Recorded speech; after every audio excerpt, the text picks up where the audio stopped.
America ने भारत को बड़ी राहत दी है। 25% टैरिफ अब घट करके 18% हो चुका है और ये फैसला आया है डोनाल्ड ट्रंप और प्रधानमंत्री नरेंद्र मोदी की फोन पर बातचीत के तुरंत बाद। एक तरफ जहां अमेरिका ने भारतीय उत्पादों पर टैरिफ 25% से घटा करके 18% कर दिया, जो कि मेड इन इंडिया उद्योग और रोजगार के लिए बड़ी राहत मानी जा रही है, तो दूसरी तरफ राष्ट्रपति डोनाल्ड ट्रंप का चौंकाने वाला दावा है कि पीएम मोदी ने रूस से तेल खरीद बंद करने का फैसला ले लिया है, यानी कि इस पर सहमति जता दी गई है। और ट्रंप ने सोशल मीडिया पर तारीफों के पुल भी बांधे हैं।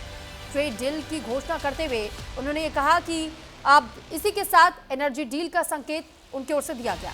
अब लेकिन ऐसे में सवाल यह भी उठता है कि टैरिफ में राहत की कीमत भारत की एनर्जी स्ट्रैटेजी क्या होगी, क्योंकि हकीकत तो यह भी है कि रूस भारत का सबसे बड़ा ऑयल सप्लायर है और सस्ते रूसी तेल ने भारत को अरबों डॉलर की बचत दिलाई है।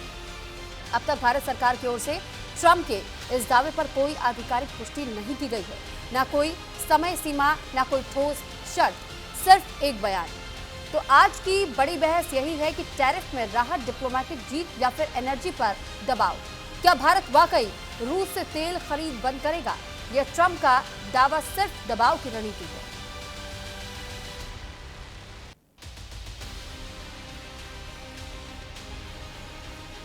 तो देखिए, अमेरिका ने भारत पर टैरिफ घटाया, इसको लेकर के डोनाल्ड ट्रंप जो कि राष्ट्रपति अमेरिका के, उनकी ओर से क्या कुछ कहा गया ये भी आपको बता रहे हैं। आज सुबह भारत के प्रधानमंत्री नरेंद्र मोदी से बात करना मेरे लिए सम्मान की बात थी। हमने रूस यूक्रेन युद्ध सहित कई मुद्दों को लेकर के चर्चा की। पीएम मोदी ने रूस से तेल की खरीद बंद करने पर सहमति जताई। भारत अब अमेरिका से ज्यादा तेल खरीदेगा। इसके अलावा वेनेजुएला से तेल खरीदने की संभावना पर भी बात हुई है। इससे यूक्रेन में चल रहा युद्ध खत्म करने में मदद मिलेगी। प्रधानमंत्री मोदी की दोस्ती, सम्मान और उनके अनुरोध पर हमने अमेरिका और भारत के बीच तुरंत एक ट्रेड डील पर सहमति बनाई है। इसके तहत अमेरिका भारत पर लगाए जाने वाला रेसिप्रोकल टैरिफ 25% से घटा करके 18% तक करेगा।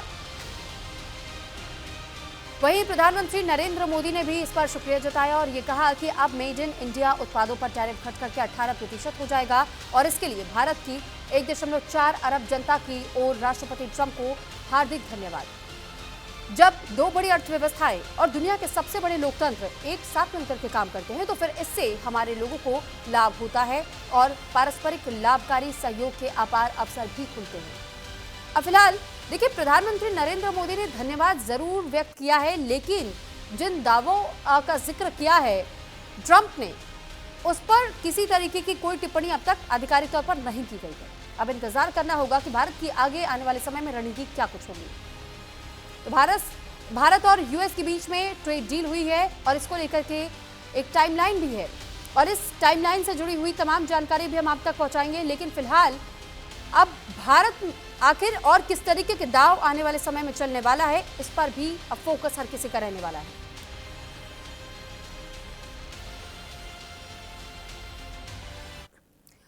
और इस वक्त हमारे साथ बातचीत करने के लिए, इस चर्चा का हिस्सा बनने के लिए खास मेहमान भी जुड़ चुके हैं। सबसे पहले मेहमानों का तारुफ मैं आपसे करवा दूं। रिटायर्ड मेजर जनरल सुधाकर जी हमारे साथ जुड़ चुके हैं। वरिष्ठ जियोपॉलिटिकल एक्सपर्ट हैं आप सर, बहुत स्वागत है आपका। साथ ही हमारे इस वक्त रिटायर्ड कर्नल संजीत सिरोही जी, डिफेंस एक्सपर्ट जुड़े हुए हैं और अमन अग्रवाल जी प्रोफेसर हमारे साथ भारतीय वित्त संस्थान के डायरेक्टर जुड़े हुए हैं। बहुत स्वागत है सर आपका भी। एम्बेसडर महेश सचदेव जी हमारे साथ पूर्व डिप्लोमेट जुड़े हुए हैं। बहुत स्वागत है आप सभी का। और एक एक करके हम सभी मेहमानों के पास जाएंगे। सबसे पहले मैं सुधाकर सर आपका रुख कर रही हूँ। सुधाकर जी, एक बड़ा विषय ये हो जाता है चर्चा को लेकर के कि आखिर अचानक से ट्रंप ने अपना इरादा बदल दिया, 25% से घटा करके उसे 18% का ये कर दिया है भारत पर जो टैरिफ अब तक लग रहा था। ऐसे में क्या उम्मीद की जा सकती है जो 50% टैरिफ का जिक्र बार बार ट्रंप की ओर से किया जा रहा था वो पूरी तरह वापस हो जाए? सर ऑडियो म्यूट है आपका, सर उसे अनम्यूट कर लीजिए प्लीज। ओके जी नमस्कार, बहुत धन्यवाद आपने आपके शो के लिए मुझे इनवाइट किया। जो डिस्टिंग्विश को पैनलिस्ट हैं उनको भी शुभकामनाएं। बिल्कुल क्वाइट संभव है इसमें, और ये भी संभव है जो उन्होंने 18% कल किया है रात को, वो हो सकता है कि आने वाले कल में वो फिर से उल्टा पलट जाए। पर so it's a very unpredictable thing, but let's be optimistic and think progressively that lot of effort has gone in. बहुत हमारे डिप्लोमेट्स और बहुत इंटरलोक्यूटर्स जो है बहुत मेहनत किए हैं, लगातार पिछले कोई महीनों से एंगेज करके रखा है अमेरिका के साथ। ये बहुत बड़ा एक महत्वपूर्ण अचीवमेंट है ये भारत के लिए और अमेरिका के लिए। भारत से ज़्यादा मैं तो कहूँगा यूएसए के लिए है, नहीं तो इंडिया के बिना वो कहीं के नहीं रहते। इसी के साथ जो सवाल आप कर रहे हो इसमें मैं दो तीन चीज़ें हाईलाइट करना चाहता हूँ। नंबर एक, जो भी कुछ हुआ है इसके अंदर एक छुपा हुआ है एक कैविएट। वो कैविएट है कि जब प्यूटिन साहब भारत में आए थे फर्स्ट वीक ऑफ दिसंबर, उनके साथ रशिया के साथ एक एग्रीमेंट साइन हुई है जी। 5 साल के लिए। तो वो जो स्ट्रेटेजिक पार्टनरशिप का जो एग्रीमेंट है उसमें एक पहलू है ये जो इकोनॉमिक इंटरडिपेंडेंस। तो इकोनॉमिक इंटरडिपेंडेंस का जो अंडरस्टैंडिंग है, मैं तो ये समझता हूँ कि रशिया का ऑयल जो आप इनडायरेक्टली हिंट कर रहे हैं वो खरीदना चाहिए या बंद करना चाहिए।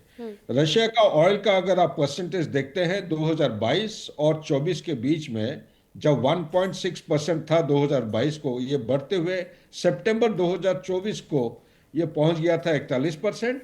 और सितंबर 2024 के बाद 25 के बाद ये धीरे धीरे 24 के बाद ये धीरे धीरे कम होते गया है। 31% था सितंबर 2025 को, और आज के दिन में सुनने मिला कि ये कम होके करीब करीब 27 या 26% हो गया। यानी कि ये डाउन में ये एक डिक्लाइन होते जा रहा है जो हमारा प्रोक्योरमेंट है रशिया की ऑयल। तो ये आने वाले समय में ये धीरे धीरे कम होते जाएगा। तो इसके ऊपर ज्यादा चर्चा ना करके हमें फोकस करना चाहिए कि ये जो डील हुआ है अमेरिका के साथ इसको कैसे बरकरार या जीरो टैरिफ की तरह कैसे किया जा सकता है। उससे क्या होगा, एक पॉजिटिव स्पाइरल के साथ सब काम करेंगे।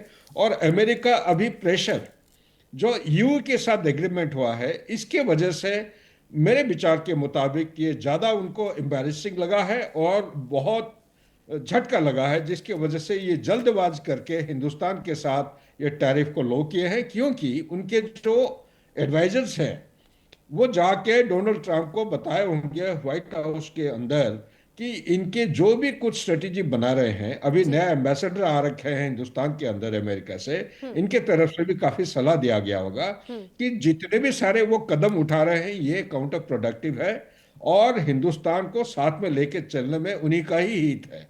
इसीलिए ये जो टैरिफ एक माइंडलेस मैं कहूँगा टैरिफ का जो बिजनेस चला रखे हैं, इससे अमेरिका को ज्यादा नुकसान होगा ना कि हिंदुस्तान को। हिंदुस्तान एफटीए करते जा रहा है, इससे फायदा होते जा रहा है।